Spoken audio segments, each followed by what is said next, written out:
Advertisement play current time minuit, duration time minuit remaining time minuit stream type live loaded 0% progress 0% minuit full screen minuit mute playback rate 1 subtitles off captions off chapters raters undefined. Les hommes sont-ils tout gaga de leur phallus et satisfaits quant à sa longueur? Il semblerait que non. Avoir l'impression que son pénis est trop rikiki est l'obsession majeure de nombreux hommes. Une nouvelle étude tente de définir la taille moyenne du pénis pour décomplexer les hommes. Voici ce qu'elle révèle. Ad choice ES advertising red invented by TED choice ES advertising red invented by TEAD. Est-ce qu'il soit trop gros ou trop petit, ce n'est pas la taille du phallus qui importe, mais bien la fonctionnalité de l'engin. Inutile toutefois de se voiler la face, la taille du pénis est une question délicate qui triture l'esprit de bien des hommes. La comparaison est inévitable et la plupart de ces messieurs se demandent s'ils sont suffisamment ou pas assez gâtés par la nature. Rassurez-vous messieurs, les femmes ne cherchent pas toutes les gros calibres. C'est en tout cas la conclusion d'une étude publiée dans la revue britannique d'urologie BJU International. Pour battre en brèche les appréhensions des indécrottables complexés, le docteur David Veale, psychiatre au King's College London et ses compères sont passés au crible 17 études rassemblant les mesures de plus de 15 000 pénis pour définir la taille normale, mais aussi les variations du sexe masculin. Les scientifiques ont créé 2 diagrammes dont les courbes représentent les tailles moyennes du sexe au repos et en érection. Verdict, les mensurations moyennes seraient de 9,16 cm de longueur lorsqu'un pénis est au repos et de 13,24 cm lorsqu'il est étiré.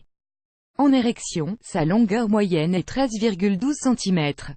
De quoi relativiser, dans la conscience collective des hommes, des hantises masculines perdurent, bien que souvent infondées, notamment la peur de ne pas satisfaire sa partenaire.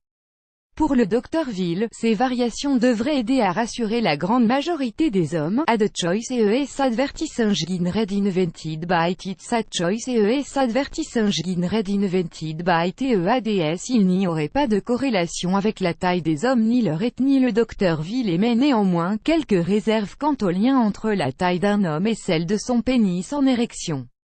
La majorité des hommes ayant pris part à cette étude sont de type caucasien, d'Europe et du Moyen-Orient.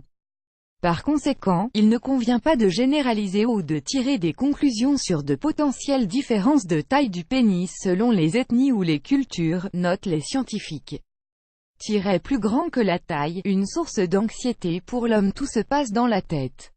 La taille du pénis taraude l'esprit des hommes et devient source de nervosité ou de souffrance psychologique.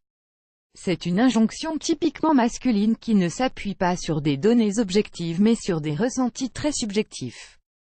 La plupart des hommes ont du mal à accepter leur pénis dans leur schéma corporel et en ont une mauvaise vision. Un déni de soi qui s'accentue, à grand renfort de cette idée véhiculée par le porno, selon laquelle plus un sexe est grand plus le sujet est viril, beau et fort pour sonder. Cette vérité partiale, les scientifiques se sont penchés sur l'analyse des réponses livrées par 173 hommes interrogés sur leur perception de leur pénis, leur image corporelle, leur fonction érectile et leur anxiété.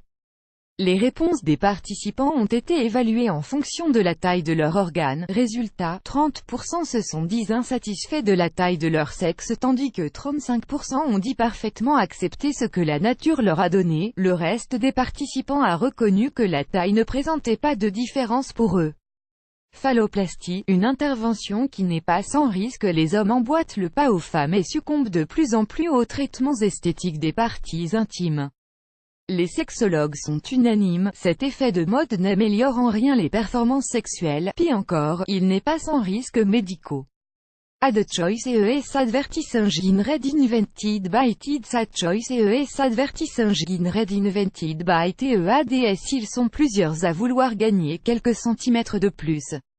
Mais ce que les hommes devraient savoir avant d'envisager cette intervention, c'est qu'après l'élargissement, le pénis est plus gros au repos et en érection, tandis qu'après un allongement, le pénis est plus long au repos, mais pas en érection.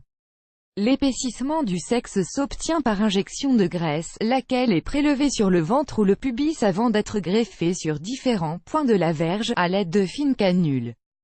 Le rallongement nécessite pour sa part de sectionner le ligament suspenseur de la verge pour placer un implant souple intracaverneux. En conclusion, ces interventions peuvent être encore plus invalidantes et comportent un risque important de complications qui vont de l'insensibilité passagère aux douleurs résiduelles jusqu'à l'impuissance. Plus grand que